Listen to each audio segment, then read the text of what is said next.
Today, I stand in favor of the resolution that conservation efforts shall prioritize saving endangered species. My main point is the emergency of species extinction. According to the World Wildlife Fund, we are currently experiencing the sixth mass extinction, with species disappearing at the rate 100 to 1,000 times faster than the natural background rate. This alarming trend emphasizes the urgent need to act immediately.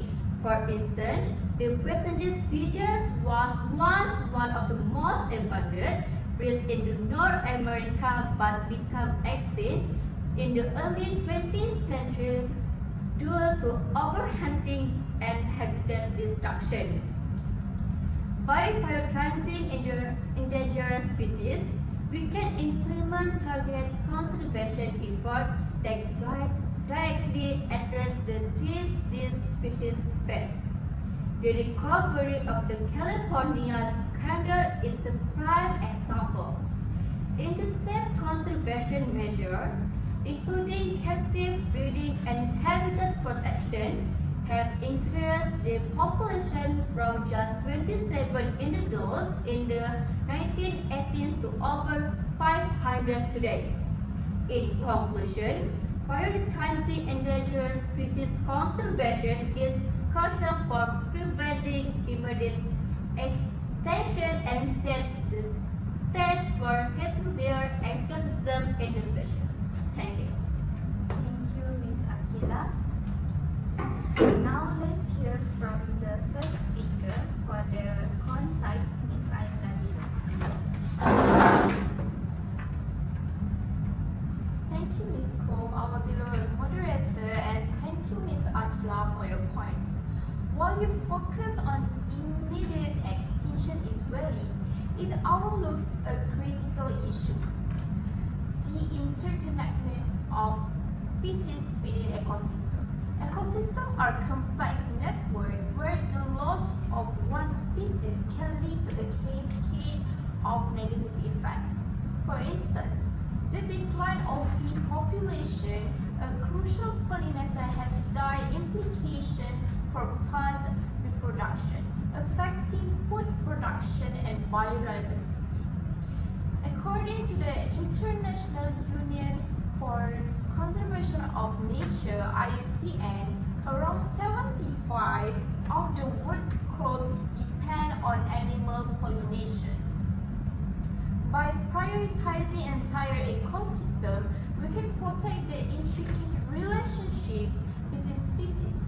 For example, the restoration of the Florida Everglades has led to improved habitats for numerous endangered species, including the American crocodile and the Florida panther. When we conserve the ecosystem, we ensure the survival of not only the endangered species, but the entire community of organisms that depends on it. In conclusion, focusing on ecosystem allows us to maintain the delicate balance of nature and provide a more sustainable approach to the conservation. Thank you. Thank you, Ms. Nabila. Now let's hear from the second speaker for the pro side, Ms. Amirah. Thank you to our moderator for today, Ms. Kum, and thank you, Ms. Nabila, for your insight. However, I must disagree with your mentioned that ecosystems should be prioritized over the endangered species. I want to emphasize the economic and cultural significance of endangered species in conservation efforts. So, endangered species such as the snow leopard and the giant panda are vital for ecotourism, which generates significant revenue for local communities and conservation programs. The World Bank estimates that ecotourism is worth approximately 100 billion annually, providing livelihoods to millions of people worldwide. Moreover, these species often hold cultural importance. For instance, the Indian elephant is not only a symbol of strength in India but also plays a crucial role in local traditions and festivals.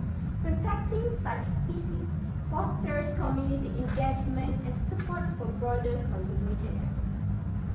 So, by prioritizing endangered species, we can harness economic incentives to drive conservation, creating a win-win situation where local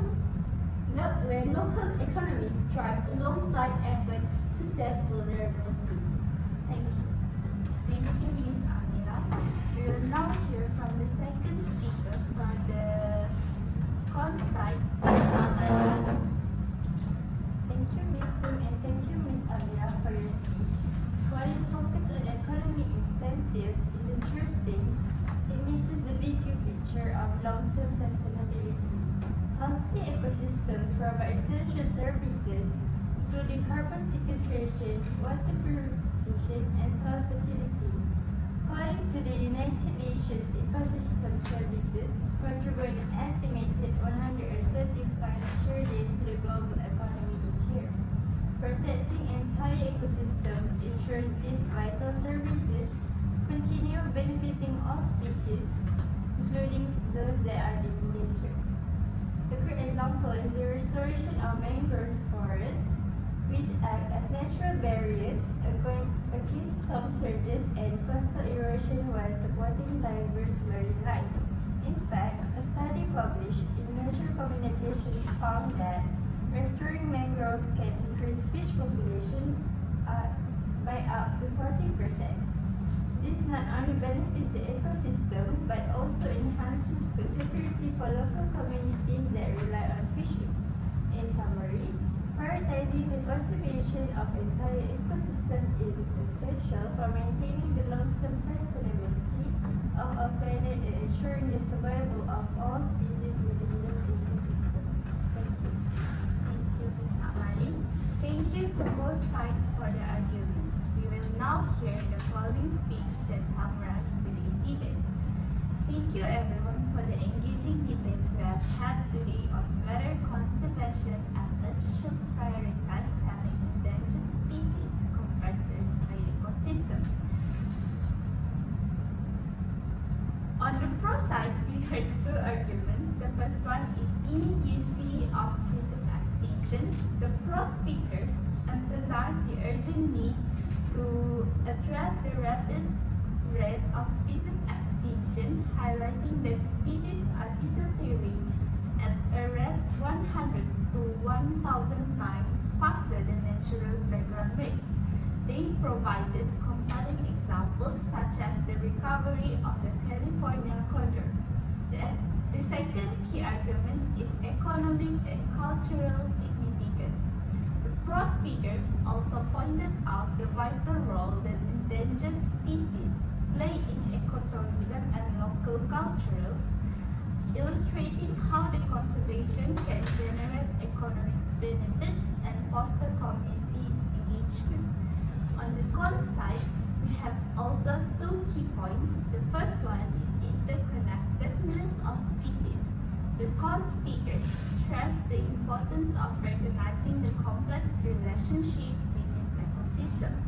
They argued that focusing solely on endangered species can neglect the broader ecological context. The second one is long-term sustainability.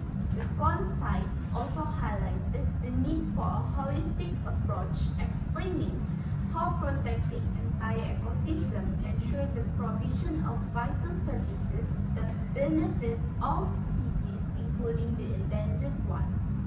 In conclusion, after carefully considering the argument presented, the judges have determined that the court side has won this debate.